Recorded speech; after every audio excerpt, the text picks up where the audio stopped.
Hello everyone, welcome back to my channel. Guys, आप सबसे एक रिक्वेस्ट है मेरी कि अगर आप चैनल पर न्यू हो तो प्लीज़ चैनल को सब्सक्राइब और वीडियोस को लाइक कर दिया करो। तो चलिए वीडियो स्टार्ट करते हैं। लास्ट पार्ट में हमने देखा था कि प्रिंस वांग जी वेव वुशियन के साथ यून मेंग की ओर निकल पड़े थे। चलते चलते वांग जी को एक बात तो अच्छे से रियलाइज़ हो गई थी कि वेव वुशियन के पास नई नई जगह घूमने फिरने का टैलेंट है, क्योंकि वेव वुशियन ने कई प्रकार के पेड़ों, तरह तरह के जानवर जो उन्हें रास्ते में दिखाई दिए और अलग अलग तरह के खाने के बारे में बात की थी। लेकिन वेव वुशियन ने अपनी पर्सनल लाइफ के बारे में कोई बात नहीं करी और ना ही उसने अपने भाई के बारे में दोबारा कुछ कहा। उसने सिर्फ इतना बताया था कि उसे अपनी बहन के हाथों द्वारा बनाया गया सूप बहुत पसंद है। उन्हें चलते चलते 3 दिन हो गए थे। तीसरे दिन वो यून मेंग के करीब एक मधुशाला पहुँचे। वो ना ही रुकते और ना ही अपना और टाइम बर्बाद करते, पर वो भूख से परेशान हो गए थे।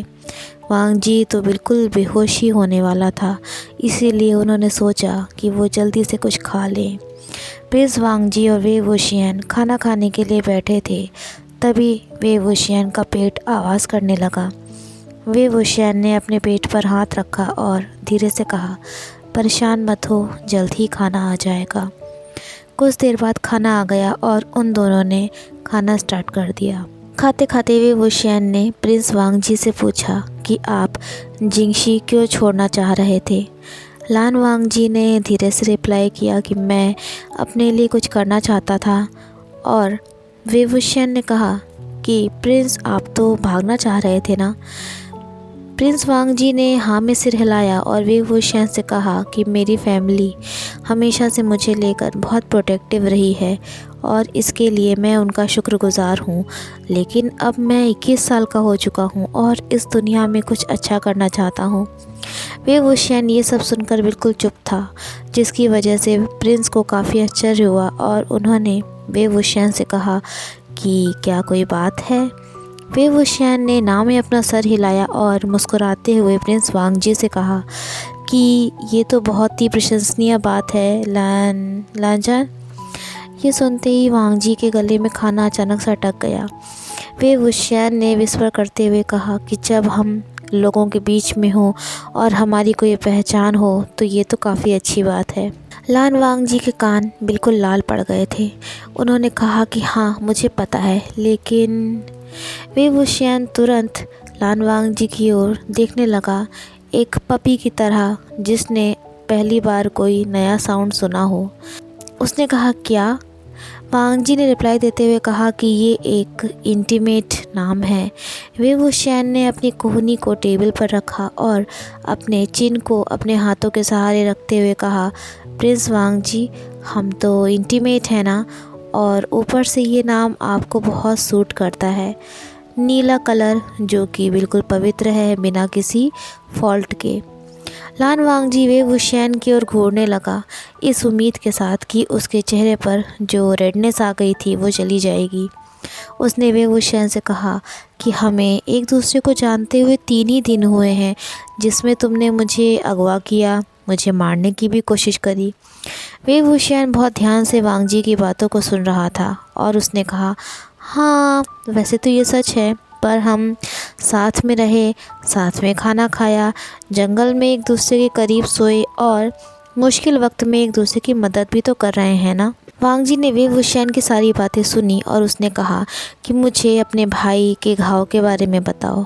ये सुनते ही वेव वुशियन एकदम से उदास हो गया और उसने प्रिंस से कहा कि पिछले कुछ समय से मैंने और जियांग जंग ने एक दूसरे से बात नहीं करी है। वो मुझे कई सारी चीज़ों के लिए ब्लेम करता है, लेकिन यूनमेंग में 4 दिन पहले कल्टीवेटर्स इकट्ठा हुए थे हंट करने के लिए, जिससे कि जियांगचंग के पेरेंट्स का सम्मान बढ़ाया जाए। और अगर इस हंट में मैं ना होता तो ये कितना गलत होता ना, क्योंकि जियांगचंग के पेरेंट्स ने मुझे पाल पोस कर बड़ा किया है। वांग जी चुपचाप वेव वुशियन की बातें सुन रहा था। वेव वुशियन ने कहा कि हम डियर को हंट करने के लिए निकले थे, जिसमें मैं और जियांगचंग आगे आगे थे, लेकिन तभी एक जंगली सूअर जो कि एवरेज साइज़ से बड़ा था और उसमें स्पिरिचुअल एनर्जी भी बहुत थी, हमारे सामने आ गया। वो बहुत गुस्से में था, लेकिन जैसे ही उसने मेरी रेड बेल्ट देखी तो वो और ज़्यादा गुस्सा हो गया। वे वुशियन ने कहा कि मैं पीछे हटना चाहता था क्योंकि आज तक मैंने ऐसा जंगली सूअर अपने रीजन में नहीं देखा था, लेकिन जियांग चंग ने सोचा कि उसे घर ले जाना एज अ प्राइज़ काफ़ी अच्छा होगा। ये सोचकर वो उस जंगली सूअर पर कूद पड़ा और घायल हो गया। जियांग चंग का काफ़ी ज़्यादा खून बह गया था। वे वुशियन ने जंगली सूअर को मार दिया और जियांग चंग को उसके चैम्बर्स तक लेकर गया। ये सारी बातें कहते कहते वे वुशियन काफ़ी ज़्यादा उदास हो गया था। उसने कहा कि लज्जा, इतना ज़्यादा खून था कि जियांग चंग की तो हालत ही ख़राब हो गई थी। उसने बताया कि डॉक्टर्स ने जियांग चंग के घाव पर टाँके लगा दिए थे, लेकिन स्पिरिचुअली उसकी बॉडी में इन्फेक्शन बहुत तेज़ी से फैल गया था कि तब से जियांग चंग सेंस में ही नहीं है। प्रिंस वांगजी ने कहा कि मैं देखूंगा कि मैं क्या कर सकता हूँ। वे वुशियन प्रिंस वांगजी के प्रति बहुत आभार महसूस कर रहा था। उसने वांगजी से कहा कि उसके दूसरे ही दिन मुझे एक अनजान व्यक्ति से एक लेटर मिला जिसने मुझे पैसा देने का वादा किया था और मैंने तुरंत ही युनमेंग छोड़ दिया था। इस बात को 4 दिन हो गए। ये कहकर वे वुशियन फिर एक बार प्रिंस वांगजी की ओर देखने लगा। वांगजी ने वे वुशियन से कहा कि क्या तुम्हें लगता है कि तुम्हें जिसने पैसे दिए थे मुझे मारने के लिए, उसका जियांग चंग की चोट से कोई लेना देना है? वे वुशियन ने कहा कि हाँ, ये ख्याल तो मेरे दिमाग में भी आया था। तभी लज्जा ने खाना खाने के बाद अपनी लंबी स्लीव से एक सिल्वर पीस निकाल कर टेबल पर रख दिया और वे वुशियन से कहा, चलो तुम्हारे भाई के पास चलते हैं। जब वो दोनों लोटस पियर में जियांग चंग के चैम्बर में पहुँचे तो वहाँ के जो गार्ड्स थे उन्होंने वे वुशियन और लान वांगजी की तलाशी ली। ये सब जियांग फेंगमियान और मैडम यू को किसी के द्वारा जहर देने के बाद से शुरू किया गया था। फाइनली गार्ड्स ने उन्हें जियांग चंग के बेड के पास जाने दिया। जियांग चंग पसीने से भरा हुआ था और कई सारी चादरें उसके ऊपर पड़ी हुई थी। वे वुशियन ने जल्दी से जियांग चंग के माथे पर अपना हाथ रखा जो कि बुखार की वजह से जल रहा था। उसने कहा, जियांग चंग देखो, मैं एक डॉक्टर को लेकर आया हूँ जो कि तुम्हें ठीक कर सकते हैं। लान वांगजी गार्ड्स की तरफ घूमा और उसने पूछा कि उन्होंने पेशेंट को क्या दिया है। एक गार्ड वांगजी को वो करता है और उसने कहा कि डॉक्टर ने जियांग चंग को अल्कोहल की ज़्यादा डोज दी है ताकि ये सोते रहें और इनका दर्द भी कम रहे। तब से इनकी बेचैनी कुछ कम हुई है और ये 1 घंटे पहले की ही बात है। लान वांगजी ने गार्ड से कहा कि प्लीज़ अपने यहाँ की स्ट्रॉन्गेस्ट अल्कोहल, एक नीडल और एक साफ़ बाउल लेकर आइए। इसके बाद गार्ड्स चैम्बर से बाहर चले गए। ऐसा लग रहा था जैसे कि वो वे वुशियन की जगह प्रिंस वांगजी से ज़्यादा डरे हुए हों। लान वांगजी ने पेशेंट जियांग चंग को देखा और वे वुशियन से कहा कि क्या तुम चादर हटा सकते हो, तो मुझे घाव देखना है। पर जैसे ही उसने चादर हटाया वो घबरा गया क्योंकि 1 घंटे पहले ही जियांग चंग की पट्टियाँ चेंज की गई थी और फिर से उनमें से खून बाहर आने लगा था। लान वांगजी ने बहुत ही ध्यान से जियांग चंग के घाव पर से कपड़े को हटाया। युनमेंग के डॉक्टर्स ने भले ही घाव पर टाँके लगा दिए थे, पर घाव बहुत बुरी कंडीशन में थे। कुछ देर बाद गार्ड वो सारा सामान लेकर आ गया जो लान वांगजी ने मंगाया था। लान वांगजी ने एक कप में अल्कोहल लिया और उसका सर ऊपर करके उसे वो पिलाने लगा। जियांग चंग जो कि आधी बेहोशी की स्थिति में था, अल्कोहल पीकर फिर से सो गया। वे इंग ने कप ले लिया। वांगजी ने कहा कि इससे काम नहीं बनेगा। ये कहकर उसने अपने जूतों से एक चाकू निकाला और एक झटके में जियांग चंग के टाँकों को काट दिया। वे वुशियन ये देखकर चौंक गया और प्रिंस से कहा कि ये आप क्या कर रहे हो, पर वांगजी ने कोई जवाब नहीं दिया।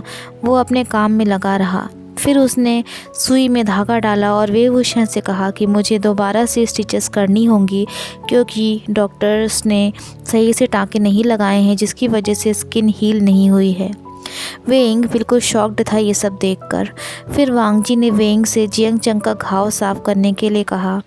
अब टाइम आ गया था टाँके लगाने का। वांग जी ने अपने ऊपर के कपड़े निकाल दिए ताकि वो स्लीव्स को फोल्ड कर सकें। उसने कहा कि टाँके लगाने के लिए सिल्क का धागा बेस्ट होता है। जियांग चंग नींद में था, ना कि हर बार की तरह गुस्से में और ज़िद में। वे वुशियान आश्चर्यचकित होकर वांग जी की ओर देख रहा था कि आखिरकार क्यों एक प्रिंस सिर्फ एक चाकू ही रखता है अपने पास। वांग जी बहुत ध्यान से काम कर रहा था। वे वुशियान सोचता है कि प्रिंस वांग जी अपनी सुरक्षा को लेकर आत्मसंतुष्ट लग रहे हैं, पर उन्हें घमंड नहीं है इस बात का। कुछ देर बाद प्रिंस वांग जी ने जियांग चंग के माथे पर हाथ रखा, जिससे कि वो उसे स्पिरिचुअल एनर्जी ट्रांसफ़र कर सकें। वे वुशियान फिर एक बार आश्चर्यचकित हो गया, क्योंकि ये काम तो कोई अपना ही कर सकता है, पर एक प्रिंस अपनी स्पिरिचुअल एनर्जी क्यों दे रहे थे, वो भी एक अजनबी को। कुछ मिनट्स बाद लज्जा उठ गया, क्योंकि उसका काम ख़त्म हो गया था। वे वुशियान ने पूछा, घाव को हील होने में कितना टाइम लगेगा? प्रिंस वांग जी ने रिप्लाई दिया कि अगर जियांग चंग आराम करेगा तो सिर्फ 1 महीने में ही ये घाव ठीक हो जाएगा। वे वुशियान प्रिंस की ओर देख रहा था, जिसके बाल थोड़े बिखरे हुए थे, पर फिर भी उसकी आंखें चमक रही थीं। वे वुशियान ने प्रिंस वांग जी को थैंक यू बोला। लज्जा ने वे वुशियान के हाथों पर हाथ रखते हुए कहा कि ये समझो कि मैंने फेवर रिटर्न कर दिया, लाइफ के लिए लाइफ। तभी वे वुशियान प्रिंस को बो करने लगा, तो लज्जा ने सौम्यतापूर्वक वे वुशियान से कहा कि बो डाउन करने की ज़रूरत नहीं है, क्योंकि इस जर्नी पर तुम वेइंग हो और मैं लज्जा, और हमारे बीच में किसी टाइटल की कोई ज़रूरत नहीं है। वे वुशियान ने बस इतना ही कहा, ओके। फिर प्रिंस वांग जी से कहा कि अभी हमें थोड़ा रेस्ट करना चाहिए। ये कहकर उसने एक टेबल की ओर इशारा किया और वांग जी से कहा कि हम यहीं बैठ सकते हैं जब तक जियांग चंग होश में ना आ जाए। बैठने के बाद वांग जी ने धीरे से वेइंग से कहा कि जब जियांग चंग ठीक हो जाएगा तब तुम्हारा क्या प्लान है। वेइंग ने बची हुई अल्कोहल को कप्स में डाला और प्रिंस से कहा कि मैं उस पर्सन को ढूंढूंगा जो आपको मारना चाहता है, क्योंकि ये जियांग चंग के एक्सीडेंट से कनेक्टेड हो सकता है, क्योंकि इस एरिया में आज तक ऐसे जंगली सुअर नहीं देखे गए, वो भी इतनी हाई स्पिरिचुअल एनर्जी के। वांग जी ने वेइंग से कहा कि मैं भी तुम्हारे साथ चलूँगा। ड्रिंक करते टाइम वेइंग ने वांग जी से पूछा कि आप ड्रिंक क्यों नहीं कर रहे हो। वांग जी ने रिप्लाई दिया कि गुसू में ड्रिंक करना मना है और मैं कंट्रोल में रहना चाहता हूँ। ये सुनकर वेइंग ने वांग जी का ग्लास उठाया और कहा, इट्स ओके, मैं हम दोनों के लिए पी लूँगा, और प्रिंस वांग जी से कहा कि वो उनके लिए चाय लेकर आता है। उस रात वो दोनों साथ में एक दूसरे के करीब उसी जगह सोए जहां उन्होंने खाना खाया था, क्योंकि उन्हें लगा कि वहां रुकना जहां उनका स्वागत ना हो ठीक नहीं था। लान वांग जी अलग अलग रूम्स के लिए कहना चाह रहा था, पर वे वुशियान ने उसे मना कर दिया और उसे धीरे से कहा कि हमारा एक कमरे में रुकना ज़्यादा सेफ होगा, क्या पता कोई रहस्यमयी शत्रु हमारा पीछा ही कर रहा हो। प्रिंस वांग जी एक पल के लिए रुके और बोले कि हमें सिल्वर बचा के चलनी चाहिए हमारी आगे की जर्नी के लिए। वे वुशियान ने ये सुनकर वहाँ के मालिक से कहा कि क्या आप हमें अपने यहाँ का सबसे अच्छा रूम दिखाएंगे। उन दोनों को रूम में ले जाया गया, जहाँ सिंगल बेड पड़ा था और उसके ऊपर एक गोल खिड़की थी और साथ ही कोने में राउंड बाथटब भी था। ये देखकर वेइंग बिल्कुल फ्रीज हो गया। उसे समझ में ही नहीं आ रहा था कि वो क्या करे। लज्जा ने वेइंग से कहा कि क्या हुआ वेइंग। वेइंग शर्मा गया था। उसने वांग जी से कहा कि मैं बाहर वॉक करने जा रहा हूँ और तुम्हारे बाद मैं नहा लूँगा। प्रिंस वांग जी समझ नहीं पाए कि वेइंग इतना हड़बड़ा क्यों रहा है, पर वो बोले कुछ नहीं। वे वुशियान के गाल बिल्कुल गर्म हो गए थे, क्योंकि उसने जो अल्कोहल पी थी लोटस बियर और जहाँ वो रुके हुए थे। वे वुशियान ने फ्रस्ट्रेट होकर अपनी पोनीटेल पर कई बार हाथ फेरा, फिर उसने पोनीटेल को टाइटली बांध दिया। इस सब की वजह से वे वुशियान को हल्का हल्का सिर दर्द होने लगा था। उसने खुद को समझाया कि ये सब वाइन पीने की वजह से हुआ है और साथ ही थकान की वजह से भी। इधर वांगजी रूम में सोच रहा कि वो अपने घर से कितनी दूर है ना। वो सोचता है कि काश लांशिचन और उसके अंकल ज़्यादा परेशान ना हो, क्योंकि वांगजी ने एक छोटा सा नोट छोड़ दिया था उनके लिए कि वो दुनिया को एक्सप्लोर करना चाहता है और फिर वो वापस आ जाएगा। पर उसे ये नहीं पता था कि ये सब ऐसे होगा। वांगजी का जो साथी था उसमें कई क्वालिटीज़ थी। एक तो वो निडर था, असैसिन भी था और अपने भाई की केयर करने वाला था। तभी वांगजी ने खुद को झकझोरा कि अरे मैं तो अभी सही से वे वुशियन को जानता भी नहीं हूँ। लेकिन कई दिन हो गए थे, वे वुशियन ने वांगजी को कोई आदेश नहीं दिया था। वांगजी सोचता है कि क्या वे वुशियन को उसके ऊपर जो श्राप है उसके बारे में पता है, या फिर वे वुशियन उसका विश्वास हासिल करने की कोशिश कर रहा है। क्या वो उसे धोखा देने का इंतज़ार कर रहा है? तभी वांगजी ने अपना हाथ माथे पर रखा और कहा नहीं। ये सारे ख्याल उसके दिमाग में इसलिए आ रहे थे क्योंकि इतने साल से वो एकांतवास में था। वांगजी को किसी पर भरोसा ना करने के लिए कहा गया था, क्योंकि उसको एक बार किडनैप किया गया था और टॉर्चर भी। लेकिन उसके भाई ने उसे बचा लिया था, पर ये काफ़ी सालों पहले की बात थी। वांगजी इन्हीं सारे ख्यालों में खोया हुआ था कि उसे दरवाजे पर आहट भी नहीं सुनाई दी।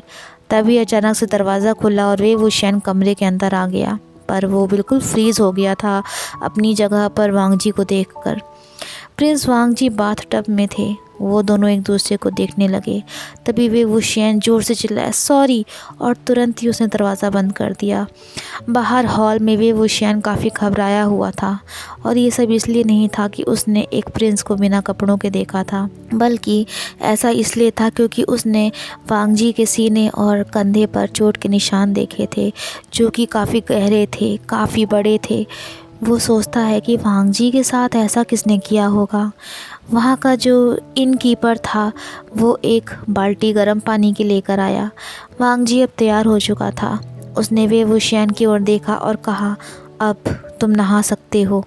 ये सुनकर वे वुशियन हंसा और वांगजी से कहने लगा कि तुम कहाँ जाओगे। वांगजी हल्का सा मुस्कुराया और वे वुशियन से कहने लगा कि चिंता मत करो, मैं ठीक हूँ और मैं यहीं बाहर ही रहूँगा, तुम अपना टाइम ले लो। वे वुशियन ये सुनते ही रूम के अंदर चला गया। क्या हो गया था उसे? आज से पहले तो वो कभी इतना नर्वस नहीं हुआ था। उसने काफ़ी टाइम से प्रॉपर बात नहीं ली थी, इसीलिए वो आराम से खुद को टाइम दे रहा था। तभी उसे लज्जा की वो आंखें याद आ गईं जब वो जियंग चंग के घाव पर टाँके लगा रहा था।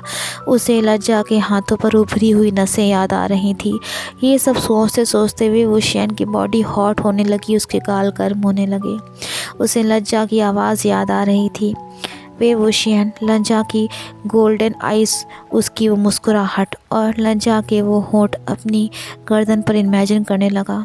तभी उसे एक झटका सा लगा। वो ये सब क्या कर रहा था और एक प्रिंस के बारे में वो ये सब कैसे सोच सकता था।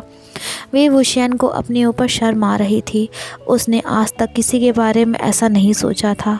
ये सब शायद ज़्यादा थकान की वजह से हो रहा था। वे वुशियन ने गहरी सांस ली और बाथटब के बाहर निकलकर जल्दी से कपड़े पहने ताकि वांगजी भी प्रॉपर रेस्ट कर सके। अब वांगजी रूम के अंदर आ गया था। वे वुशियन की नज़र वांगजी के बालों पर गई, जो हल्के हल्के सूख गए थे पर वो बहुत ही ज़्यादा स्मूथ थे। वे वुशियन ने वांगजी से कहा कि वो बेड पर लेट जाए और वे वुशियन ज़मीन पर लेट जाएगा। वांगजी ने बहुत गौर से वे वुशियन को देखा और कहा कि तुम ये सब क्या कह रहे हो। वेंग धीरे से कहने लगा, आप तो प्रिंस हो ना। पर बीच में ही वांगजी ने उसकी बात काट दी और कहा, नहीं, तुम्हारे साथ नहीं। ये सुनते ही वेंग के दिल की धड़कनें बहुत तेज़ हो गई। उसने कहा, लज्जा चिंता मत करो, मुझे आदत है ज़मीन पर सोने की, पत्थरों पर सोने की। ये सुनकर वांगजी ने अपनी बाहरी रोब को निकाला और वेंग के बगल में ज़मीन पर बैठ गया और कहा कि अगर तुम ज़मीन पर सोओगे तो मैं भी ज़मीन पर ही सोऊंगा। वेंग कहने लगा, अरे फिर तो ये पैसा बर्बाद हो जाएगा ना अगर हम बेड पर नहीं लेटे तो। वांगजी वे वुशियन की ओर देखते हुए बोला, तो फिर हम दोनों ही बेड को यूज़ करेंगे। मजबूरन वेइंग को वांग जी की बातें माननी पड़ी और वो दोनों बेड पर लेट गए।